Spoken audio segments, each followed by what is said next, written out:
बड़ा क्लियर है हम। सरकार को आम आदमी की सुरक्षा, रेलवे का मतलब था अंतिम व्यक्ति की जीवन, उसकी सुरक्षा का ख्याल रखना, उसकी सेफ्टी का ख्याल रखना। अच्छा वो क्या कॉरिडोर क्या यार बात कर रहे हो आप? क्यों बात आप उससे कर रहे हो?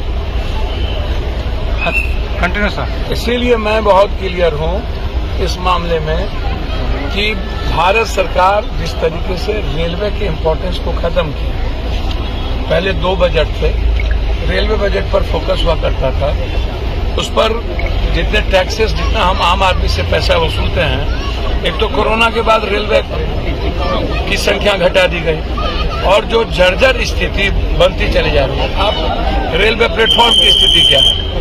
तो ये घटना पर लगातार घट रही है, सरकार का कोई फोकस नहीं है। 20-20 लाख रुपया का मुआवजा, इंक्वायरी हो, जो इसमें दोषी हो उसको सजा किया जाए। 100 किलोमीटर प्रति घंटा तो ये डीरेल हो जा रही है, तो फिर बुलेट कैसे चलेगा सर? भैया मैं वही बात आपको कह रहा हूँ ना, वंदे मातरम भी देखिए ना आप, एक राजनीतिकरण रेलवे का हो जाए और हर चीजों में राजनीति ढूंढा जाए, सियासत ढूंढा जाए, कृषि है, आपको क्या कहते हैं, अस्पताल है, एजुकेशन है, रेल है, इन सब चीजों में राजनीति को नहीं ढूंढी जा सकती है। ये कंप्लीट जीवन से जुड़ा सवाल है। बिजली है, अब बिजली हर आदमी को जरूरत है, रेल हर आदमी की नीड्स है। तो आप सिर्फ इससे पहले क्या सुनिए, इससे पहले राजधानी नहीं चली थी, शताब्दी नहीं चला था, इससे पहले बड़े बड़े वीआईपी गाड़ी नहीं चली थी, उस पर हाय तोबा कहाँ मचती थी? आज हाय तोबा कहाँ मच रही? क्यों मच रही है? निजीकरण कोई कहीं देखकर अगर पर निजीकरण को लेकर के तो मामला है ही।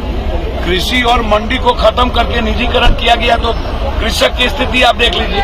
पूरा रेलवे को निजीकरण की और आप पूंजीपतियों के हाथ में देने की बात कर रहे हैं। मैं तो बिल्कुल इस मामले में हूं कि रेलवे का कम से कम निजीकरण न हो। आप तो जहाज को कर दिए निजीकरण, रेलवे का निजीकरण न हो किसी भी कीमत पर। ये हमारे बच्चों से भी जुड़ा हुआ सवाल है, रोजगार से भी जुड़ा हुआ सवाल है। और रेलवे मुनाफा के लिए नहीं जाना जाता है, रेलवे अपने घाटे के साथ पूरे भारत के जरूरत के लिए और आम आदमी की सुविधा के लिए जाना। 5 लोगों की मौत की बात बताइए, आंकड़े बढ़ सकते हैं? देखिए आंकड़े बढ़ भी सकते हैं, आंकड़े छुपाए भी जा सकता है, उसमें अभी मैं कुछ नहीं कहूंगा।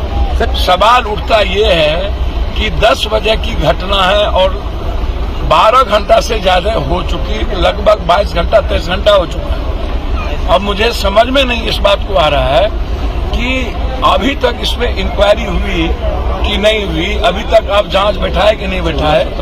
तो सवाल अभी सीधा है कि आप जल्दी से ट्रैक को खाली करके, ट्रैक कैसे आम दिनों की तरह ये ट्रैक चालू हो, इस पर अभी काम करने की जरूरत है। घायल कम से कम जितना उसको खर्चा लगे उस पर भारत सरकार उसको देने की जरूरत है, और जो मृतक है उस परिवार को 20 लाख रुपया देने की जरूरत है, और जो दोषी है उसको सस्पेंड करने की।